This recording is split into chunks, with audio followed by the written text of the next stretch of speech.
बुलेटिनमध्ये अजून एक महत्त्वाची बातमी येते। छगन भुजबळ यांनी सरकारवर गंभीर आरोप केलेला आहे।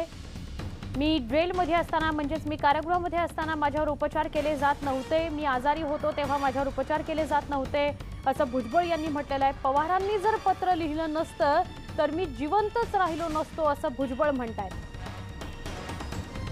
राष्ट्रवादी काँग्रेसची परिवर्तन यात्रा आज औरंगाबादमध्ये आहे, त्यावेळेला सभेदरम्यान भुजबळ बोलत होते आणि भुजबळांनी याच वेळेला सरकारवर गंभीर आरोप केलेला आहे। आमचे प्रतिनिधी सिद्धार्थ गोदाम यांच्याकडून अधिक माहिती घेऊया। सिद्धार्थ, काय अधिक माहिती द्या?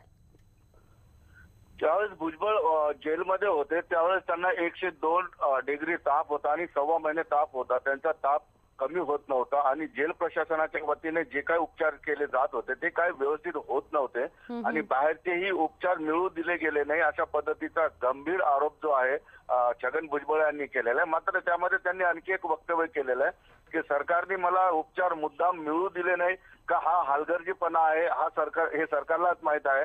मात्र ज्यावेळेस हा प्रकार सगळा शरद पवारांच्या कानावर गेला त्यावेळेस शरद पवारांनी राज्य सरकारला पत्र लिहिलं। छगन भुजबळच्या जीवाला जर काही झालं तर सरकार याला गंभीर जबाबदार राहील।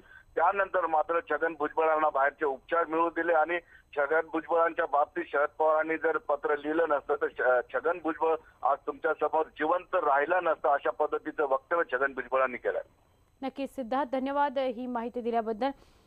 अतिशय गंभीर आरोप सरकारवर छगन भुजबळ यांनी केलेले आहेत।